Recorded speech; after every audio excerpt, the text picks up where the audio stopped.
আসসালামু আলাইকুম দর্শক। সাম্প্রতিক বাংলাদেশের নানা বিষয় নিয়ে আজকে আমাদের সঙ্গে আলোচনায় আছেন রাজনৈতিক বিশ্লেষক। নমস্কার, আমি তরুণ ঘোষ। কালকে যে এখন নোটিশ দিয়েছিলাম, আজকে স্ট্যাটাস যেটা দিয়েছিলাম, আজকে সেই অনুযায়ী কথা বলবো। আন্তর্জাতিক খেলার মাঠ হচ্ছে বাংলাদেশ, সেখানে প্লেয়ার অনেকে, বিশেষ করে মার্কিন যুক্তরাষ্ট্র এবং ভারত হচ্ছে মুখোমুখি। তার পাশে আছে চায়না এবং রাশিয়া।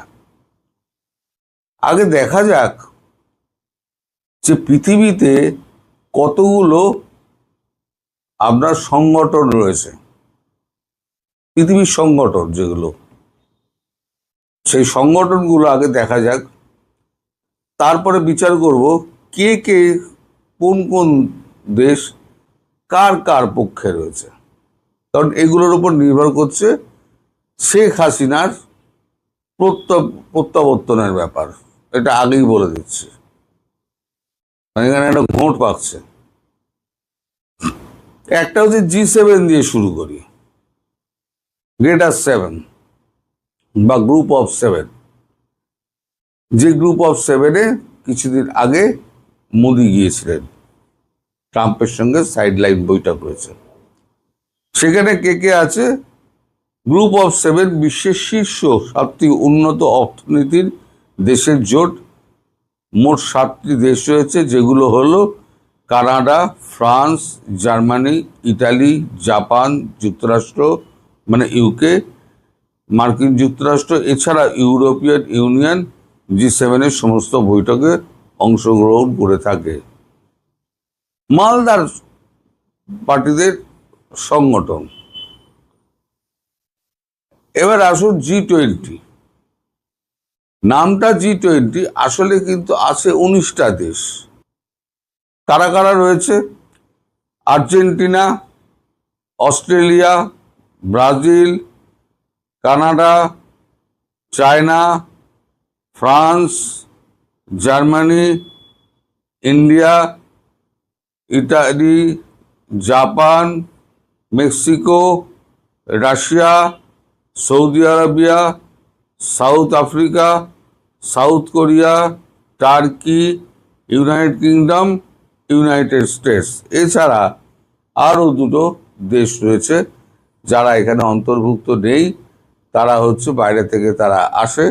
তারা হচ্ছে, এক হচ্ছে ইউরোপিয়ান ইউনিয়ন, আর হচ্ছে আফ্রিকান ইউনিয়ন। টোটাল 19 আর 2 21, কিন্তু নামটা G20 রয়ে গেছে। এই যে গোল গোল দাগ দেওয়া রয়েছে, এই যে অস্ট্রেলিয়ার প্রধানমন্ত্রীর সঙ্গে ট্রাম্পের সম্পর্ক ভালো নয়। ব্রাজিলের সঙ্গে সম্পর্ক ভালো নয়। ব্রাজিল হচ্ছে আপনার ব্রিক্সের মধ্যে। কানাডার সঙ্গে তো সম্পর্ক আগেই আপনারা জানেন, কানাডা দখল করে নেবো বলেছিল আমার প্রেসিডেন্ট। চায়নার সঙ্গে তো আদায় কাজকলায় সম্পর্ক, ফ্রান্সের সঙ্গেও তাই। ফ্রান্সের প্রেসিডেন্ট ইমানুয়েল ম্যাক্রোকে বলেছিলেন যে ওর বউ তো ওকে পেটায়। আচ্ছা, জার্মানির সঙ্গেও আদায় কাজকলায় সম্পর্ক। ভারতের কথা তো ছেড়েই দিন, আপনারা সবাই জানেন। আমি গোল গোল দাগগুলো দেওয়া বলছি। ইতালি নিরপেক্ষ। এই ইটালি কিন্তু আপনার জর্জিয়া মেলোনি, গোল দাগটা দেওয়া হয়নি। ইটালি কিন্তু ভারতের পক্ষে, জর্জিয়া মেলোনি। জাপান ভারতের পক্ষে। মেক্সিকো, তার সঙ্গে গন্ডগোল। জাপানের সঙ্গে গন্ডগোল কেন? জাপানের প্রধানমন্ত্রীকে হোয়াইট হাউসে ডেকে নিয়ে গিয়ে উনি মনে করে দিয়েছিলেন প্রথম বিশ্বযুদ্ধে কিন্তু আমরা প্রথমে অ্যাটম বোমাটা ফেলেছিলাম, এটা মনে রেখে দেবেন, সুতরাং ঠিকঠাক থাকুন, ধমকি দিয়েছিলেন। মেক্সিকোর সঙ্গে গন্ডগোল নিয়ে কি, মেক্সিকোর সঙ্গে ওই আপনার বর্ডার ইস্যু এবং ড্রাগ, এই নিয়ে একটা ঝামেলা। রাশিয়া তো বরাবরই বাইরে, সৌদি আরবিয়া মার খেতে খেতে সৌদি আরবিয়া এখন বিপক্ষে চলে গিয়েছে। এখন $ডলারের দিকে যাচ্ছে তারা, মানে পেট্রো ডলার তারা রাখবে না। কালকেই বলেছিলাম না, ওআইসি বলেছে পেট্রো ডলার রাখবে না। সাউথ আফ্রিকা ব্রিক্সের মধ্যে, সাউথ কোরিয়া আমেরিকার পক্ষে। সাউথ কোরিয়া আমেরিকার পক্ষে এই কারণ উল্টো দিকে রয়েছে নর্থ কোরিয়া। কিম জং উন একটা পাগল, তিনি রয়েছেন যখন তখন মানে পরমাণু বোমা মারে বলে, তার জন্য সাউথ কোরিয়া আমেরিকার হয়ে রয়েছে। ইউনাইটেড কিংডম,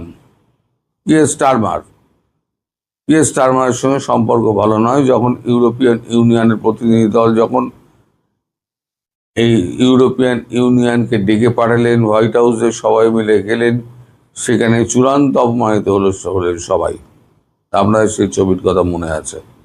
সুতরাং ইউনাইটেড কিংডম একেই তো ব্রেক্সিট করে বেরিয়ে এসছে, তারপর ইউনাইটেড কিংডম আর ওর মধ্যে মানে আমেরিকার সঙ্গে কোনোভাবেই সম্পর্ক ভালো রাখে না। আর রইল ইউনাইটেড স্টেটস। এই হচ্ছে আপনার দেশগুলো। এর বাইরে রয়েছে ইউরোপিয়ান ইউনিয়ন এবং আফ্রিকান যে ইউনিয়ন।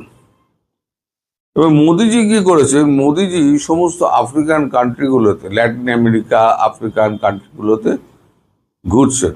আপনাদের মনে আছে পাপুয়া গিনিতে উনি গেছিলেন, পাপুয়া গিনির প্রেসিডেন্ট ওনার পা ছুঁয়ে প্রণাম করেছিলেন এবং সাদর অভ্যর্থনা করেছিলেন।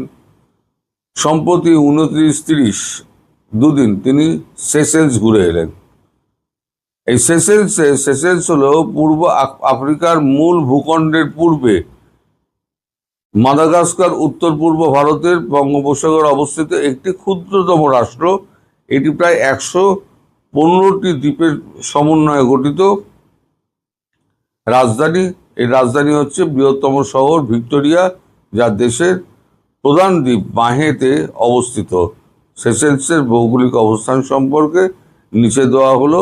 সেশেলস নিরক্ষরেখার সামান্য দক্ষিণে 4 ডিগ্রি থেকে 11 ডিগ্রি দক্ষিণে, 4 ডিগ্রি থেকে 11 ডিগ্রি দক্ষিণে, আর দক্ষিণ অক্ষাংশ হচ্ছে 46 ডিগ্রি থেকে 56 ডিগ্রির মধ্যিখানে। এই জায়গাটা হচ্ছে গিয়ে আপনার সেশেলস ঘুরে এলেন। তার মানে আফ্রিকান ইউনিয়ন, পাপুয়া গিনি, সেশেলস, যারা হচ্ছে আফ্রিকার যত আপনার শক্তিধর রাষ্ট্র, যদিও দুর্বল, তাদের মধ্যেও তো কারো কারো শক্তি একটু বেশি, এবং তাদের কেউ দেখে না। এতদিন কারোর কেউ দেখতো না। ভারত কিন্তু প্রথম বলেছিল যে আমরা গ্লোবাল সাউথের কণ্ঠস্বর হয়ে দাঁড়াবো, যাদের কথা কেউ বলে না। ফলে সবাই এখন মোদির দিকে ঝুঁকেছে। এখন এদিকে রইল তার ব্রিক্স আর হচ্ছে RIC। ওদিকে 3টে হয়ে গেল, G7 হয়ে গেল, G20 হয়ে গেল, আর এটা হচ্ছে আপনার ইউরোপিয়ান ইউনিয়নের কথা তাই বলেই দিলাম। এদিকে রইল আপনার ব্রিক্স আর সাউথ RIC। তাহলে আপনি বলুন, এইখানে ইটালি, আপনার অস্ট্রেলিয়া ব্রিক্সের মধ্যে যারা রয়েছে, ইটালি চলে আসবে, ফ্রান্স চলে আসবে, কারণ এদের কারোর সঙ্গেই সম্পর্ক ভালো নয়। জার্মানি চলে আসবে, কারণ জার্মানি অলরেডি সমস্ত টেকনোলজি এগুলো ট্রান্সফার করতে শুরু করে দিয়েছে। এই যে টোটাল যে গেমটা হচ্ছে না, এই টোটাল গেমটা মোদিজি ঘুরে ঘুরে ঘুরে ঘুরে একটা জিনিস তৈরি করছেন, সেটা হচ্ছে একটা মানে কি বলবো এটাকে আপনাকে, মানে সঠিক বাংলায় যদি ব্যাখ্যা করতে হয়, বলা যায় একটা সংযুক্ত একটা শক্তি, যেখানে ভারতবর্ষের সিদ্ধান্তের পাশে সবাই দাঁড়াবে।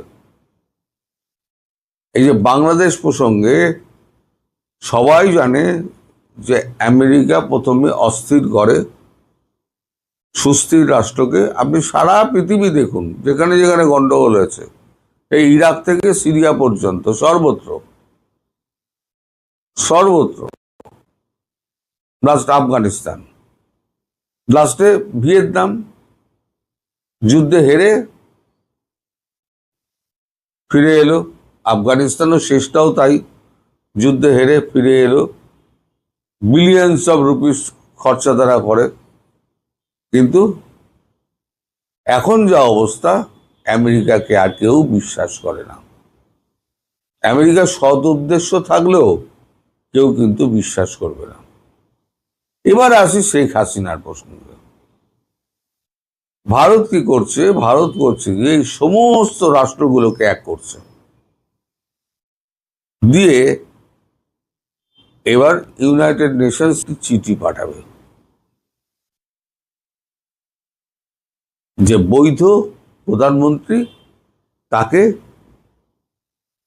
করা হয়েছে, বিতাড়িত করা হয়েছে, এবং সেখানে ক্ষমতা দখল করে রয়েছে কিছু মৌলবাদী সংগঠন। বড় বড় দেশগুলো আছে, ক্ষমতাবান দেশগুলো আছে, যেখানে জার্মানি, ইটালি, ফ্রান্সের মতো দেশ আছে, ভারত, রাশিয়ার মতো দেশ আছে, যারা যারা রয়েছে তারা সবাই কিন্তু ভারতের পক্ষেই দাঁড়াবে এবং বাংলাদেশে শেখ হাসিনার পক্ষেই দাঁড়াবেন। এবার যখন ইউনাইটেড নেশনস সিকিউরিটি কাউন্সিল থেকে যখন অর্ডার বেরিয়ে আসবে, তখন ভারতের পক্ষে কাজটা সহজ হয়ে যাবে, বিশ্বের পক্ষে কাজটা সহজ হয়ে যাবে। বিশ্বের একটা এমন চাপ সৃষ্টি হবে যে চাপের কাছে বাংলাদেশকে পালাতে বাধ্য হবে। আমি বলেছিলাম অনেকদিন আগে, তারেক রহমান প্লেন ধরে সিধে লন্ডন পালাবেন।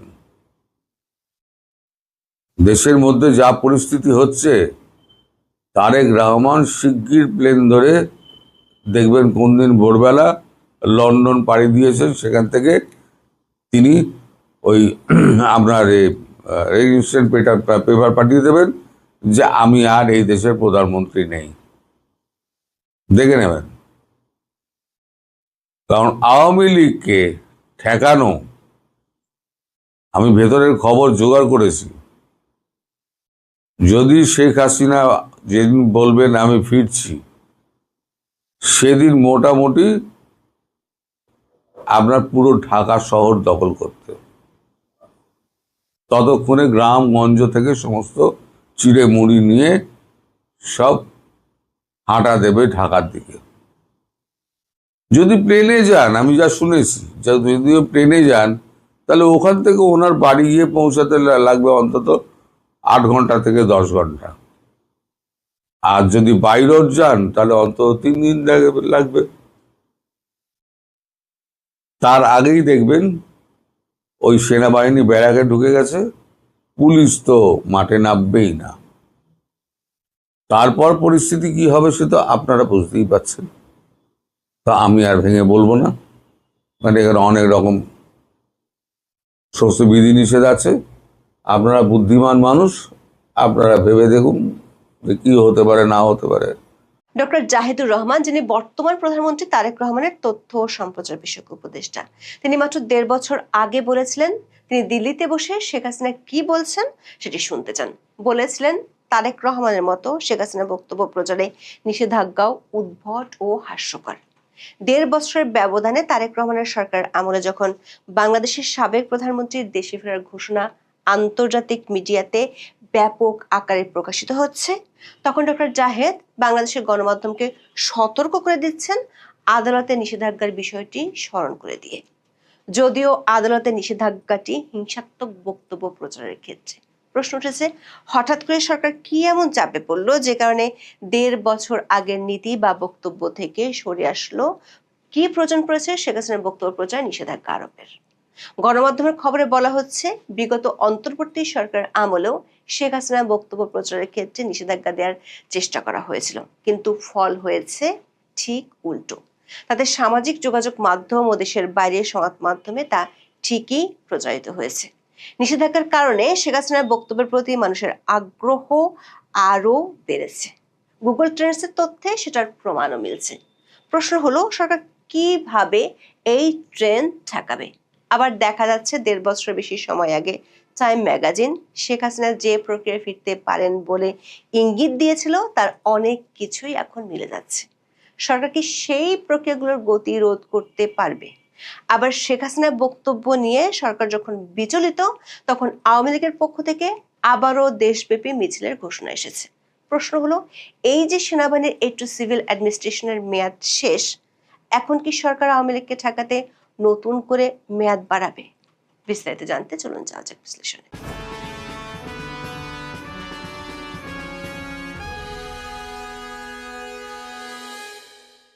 29 জুন এনডিটিভিতে শেখ হাসিনা একটি বড় সড়ো সাক্ষাৎকার ছাপা হয়। এনডিটিভির বরাত দিয়ে প্রথমে কয়েকটি ভারতীয় ও বাংলাদেশি সংবাদ মাধ্যম এই সাক্ষাৎকারটি প্রকাশ করে, যেখানে শেখ হাসিনা প্রথমবারের মতো বলেছেন মৃত্যুদণ্ড, মামলা, দলের কার্যক্রমের উপর নিষেধাজ্ঞা সহ যত বাধাই থাকুক তিনি 2026 সালের মধ্যে বাংলাদেশে ফিরবেন। এনডিটিভির বরাত দিয়ে এই সাক্ষাৎকারটি ছাপা হয় আন্তর্জাতিক সংবাদ মাধ্যম রয়টার্স ও এএফপিতে। রয়টার্স ও এএফপির মতো আন্তর্জাতিক সংবাদ মাধ্যম খুব বেশি গুরুত্বপূর্ণ সংবাদ না হলে অন্য দেশের সংবাদ মাধ্যমের বরাত দিয়ে কোনো খবর প্রকাশ করে না। বাংলাদেশে নির্বাচনের আগে যখন ভারতীয় গণমাধ্যমে শেখ হাসিনার সাক্ষাৎকার প্রকাশিত হয়েছিল তখন রয়টার্স ও এএফপির মতো আন্তর্জাতিক সংবাদ মাধ্যমগুলো নিজেরাই শেখ হাসিনার ইমেল সাক্ষাৎকার নিয়েছিলেন। কিন্তু এবার এনডিটিভির প্রকাশ করা সাক্ষাৎকারটি রয়টার্স শুধু প্রকাশই করেনি, একদিনের মধ্যে সংস্থাটি তাদের নিজস্ব ফেসবুক পেজে 2 বার পোস্ট করেছে খবরটি। রয়টার্স ও এএফপিতে শেখ হাসিনার বক্তব্য প্রকাশের পর থেকে এখন পর্যন্ত বাংলাদেশের বাইরে 33টি দেশের 97টি সংবাদ মাধ্যমে এই সাক্ষাৎকারটি প্রকাশিত ও প্রচারিত হয়েছে। সাম্প্রতিক সময় ঈদ উল আজহায় বাংলাদেশের মহিষ ট্রাম্পের খবর এতটা বিশ্ব মিডিয়াগুলোতে প্রচার হতে দেখা গিয়েছিল। গত 2 দিন ধরে বাংলাদেশের জনপরিসরে শেখ হাসিনার দেশে ফিরে আসার ঘোষণা নিয়ে ব্যাপক আলোচনা হচ্ছে। অতীতে শেখ হাসিনার রাজনীতিতে প্রত্যাবর্তন নিয়ে আলোচনা হলেও এতটা ব্যাপকভাবে আলোচনা হতে দেখা যায়নি। দর্শক, শেখ হাসিনা বাংলাদেশের রাজনীতিতে ফিরতে পারেন সে সম্পর্কে প্রথম ইঙ্গিত দিয়েছিলেন টাইম ম্যাগাজিনের এডিটর এড লার্স চার্লি ক্যাম্পবেল। 2024 সালের 3রা অক্টোবর টাইম ম্যাগাজিনে প্রকাশিত তার নিবন্ধের শিরোনাম ছিল কিভাবে অসম্ভব প্রত্যাবর্তন হতে পারে শেখ হাসিনার। শেখ হাসিনা ও তার সরকারের ক্ষমতাচ্যুত হওয়ার মাত্র 2 মাসের মধ্যে তিনি শেখ হাসিনার ফেরার আভাস দেয় তখন বিষয়টা অনেকের কাছে অবাস্তব মনে হয়েছিল। কিন্তু এখন যেভাবে শেখ হাসিনার ফেরার আলোচনা সবখানে উঠেছে তাতে টাইম ম্যাগাজিনের ইঙ্গিতগুলো স্পষ্ট হচ্ছে। বিশেষ করে সেই নিবন্ধে চার্লি ক্যাম্পবেল যেসব কারণে শেখ হাসিনা ফিরতে পারেন বলে উল্লেখ করেছিলেন 2 বছরের মধ্যে সেই কারণগুলো বেশ ভালোভাবে শেখ হাসিনার পক্ষে কাজ করতে দেখা যাচ্ছে। সে নিবন্ধে চার্লি ক্যাম্পবেল বলেছিলেন ইউনূসের অন্তর্বর্তী সরকার দেশ পরিচালনায় ব্যর্থ হলে শেখ হাসিনা ফিরতে পারেন। তিনি ইঙ্গিতও দিয়েছিলেন ইউনূসের সরকার কিভাবে ব্যর্থ হবেন। হাম থেকে মব সন্ত্রাসের মাধ্যমে ইউনূস সরকার কিভাবে ব্যর্থ হয়েছে সেটি সবার কাছে স্পষ্ট। টাইম ম্যাগাজিনের সেই নিবন্ধে শেখ হাসিনার ফেরার ব্যাপারে উইলসন সেন্টারের সাউথ এশিয়ান ইনস্টিটিউটের পরিচালক মাইকেল কুগেলম্যানের বক্তব্য প্রকাশিত হয়েছিল।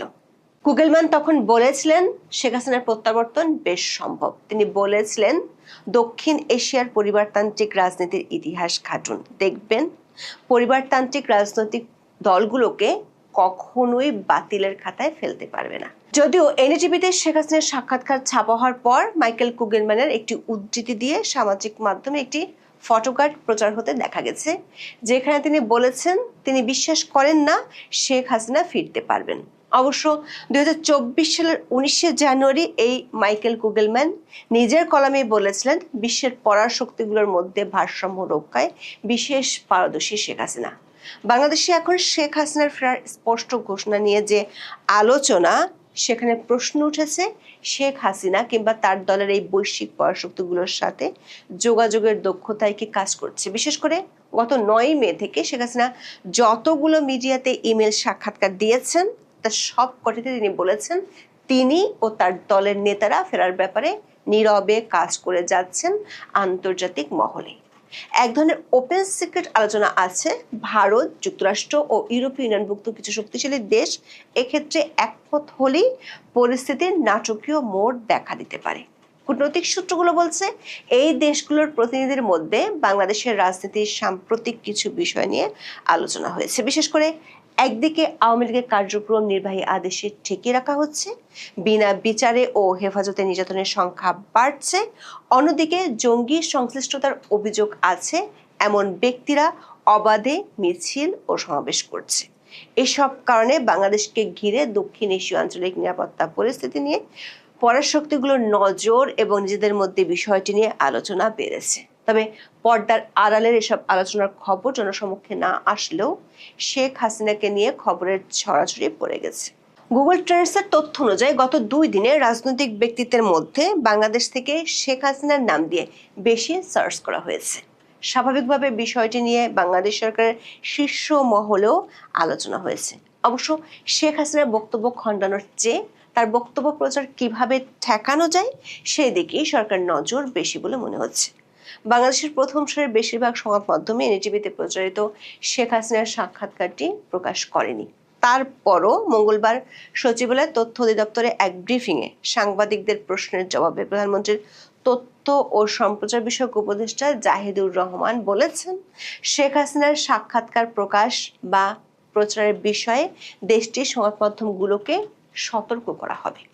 জাহিদুর রহমান দাবি করেছেন, শেখ হাসিনার বক্তব্য বা সাক্ষাৎকার প্রচার করা আদালতের নির্দেশনার পরিপন্থী, তাই আইন ও আদালতের প্রতি শ্রদ্ধাশীল থেকে সব সংবাদ মাধ্যমের এ ধরনের প্রচার থেকে বিরত থাকা উচিত বলে তিনি মনে করেন। আইনি দৃষ্টিকোণ থেকে দেখলে জাহিদুর রহমানের বক্তব্য পুরোপুরি ঠিক নয়। শেখ হাসিনার বক্তব্য প্রচার নিয়ে এই বিতর্ক প্রথম উঠেছিল ইনূস সরকার আমলে। 2024 সালের ডিসেম্বরে আন্তর্জাতিক অপরাধ ট্রাইব্যুনাল যে নির্দেশ দিয়েছিলেন সেটি ছিল শেখ হাসিনার সব ধরনের বিদ্বেষমূলক বক্তব্য গণমাধ্যম ও সামাজিক যোগাযোগ মাধ্যমে প্রচারের নিষেধাজ্ঞা। অর্থাৎ বক্তব্য নয়, শুধু বিদ্বেষমূলক বক্তব্য প্রচারে নিষেধাজ্ঞা দিয়েছিলেন আদালত। তখন বিবিসি বাংলার এক প্রতিবেদনে প্রশ্ন তোলা হয়েছিল, বিদ্বেষমূলক বক্তব্য কিভাবে নির্ধারণ করা হবে। আবার ওই বছরের 8 ডিসেম্বর যুক্তরাজ্য আওয়ামী লীগের এক সমাবেশে শেখ হাসিনা অডিও বার্তা দিয়েছিলেন। আদালতের নিষেধাজ্ঞার ভয়ে বাংলাদেশের কোনো সংবাদ মাধ্যম তা প্রচার করেনি, কিন্তু দেখা গেছে সামাজিক যোগাযোগ মাধ্যম বিশেষ করে ফেসবুক ও ইউটিউবে শেখ হাসিনার ওই বক্তব্য ছড়িয়ে পড়েছিল ব্যাপকভাবে। দর্শক, মানবতা বিরোধী আন্তর্জাতিক অপরাধ ট্রাইব্যুনালের তখনকার ওই নিষেধাজ্ঞা নিয়ে অনেক প্রশ্ন উঠেছিল। বিষয়টি নিয়ে ডয়েচে ভেলে বাংলায় একটি প্রতিবেদন প্রকাশিত হয়েছিল 2024 সালের 9 ডিসেম্বর। ওই প্রতিবেদনে বড়সড় মন্তব্য ছাপা হয়েছিল ডক্টর জাহিদুর রহমানের, যিনি এখন তারেক রহমানের উপদেষ্টা। দেখে আসি তিনি তখন কি বলেছিলেন।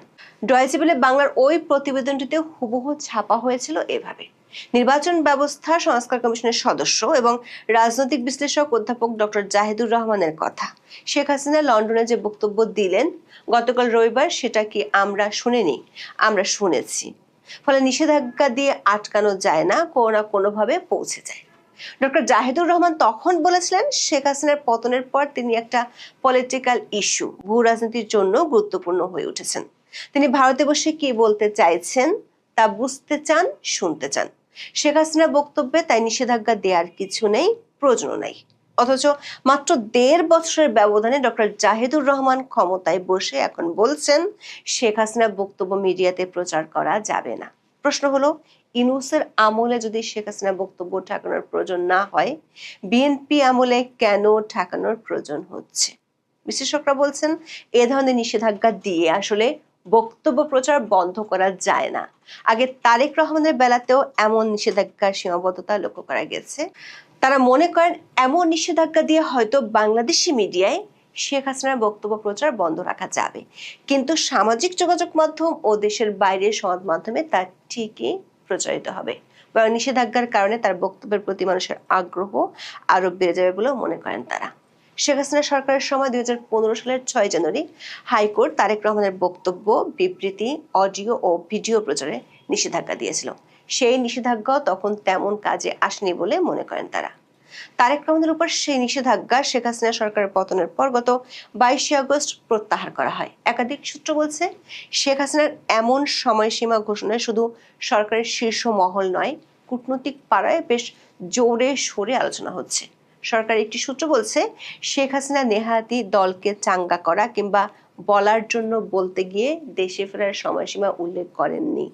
সেটি হলে তিনি এর আগেও এটি বলতে পারতেন, কিন্তু তিনি সেটি বলেননি। আবার অতীতে যেমন শেখ হাসিনা বক্তব্যের জন্য ভারতের উপর দোষ চাপানো হতো, সেটিও এখন সরকারের পক্ষ থেকে বলা হচ্ছে না। এখানে পর্দার আড়ালে এমন কিছু আলোচনা হয়েছে এবং তা চলমান আছে, যেগুলোর ফলাফল দৃশ্যমান হতে শুরু করেছে। এর মধ্যে খবর হলো, আওয়ামী লীগ ও অঙ্গ সংগঠনগুলো 1 জুলাই দেশব্যাপী ব্যাপক আকারে মিছিল ও শোডাউনের ঘোষণা দিয়ে রেখেছে আগেই। 23 জুন আওয়ামী লীগের প্রতিষ্ঠাবার্ষিকীর কর্মসূচি ঠেকাতে ব্যারাক থেকে সেনাবাহিনীকে ফেরত আনতে হয়েছিল সরকারকে, কিন্তু সেটির মেয়াদ শেষ হচ্ছে 30 জুন। প্রশ্ন দেখা দিয়েছে, আওয়ামী লীগ ও অঙ্গ সংগঠনগুলো যদি বড় আকারে শোডাউন শুরু করে, তাহলে কি সরকার সেনা মোতায়েনের মেয়াদ বাড়াবে? তুরাগ ট্র্যাজেডির কারণে এমনিতেই পুলিশ বাহিনী বেশ বিতর্কের মধ্যে পড়ে গেছে। এমন পরিস্থিতিতে সেনাবাহিনীর এইড টু সিভিল অ্যাডমিনিস্ট্রেশনের মেয়াদ না বাড়ালে কি পরিস্থিতি সামাল দেওয়া যাবে?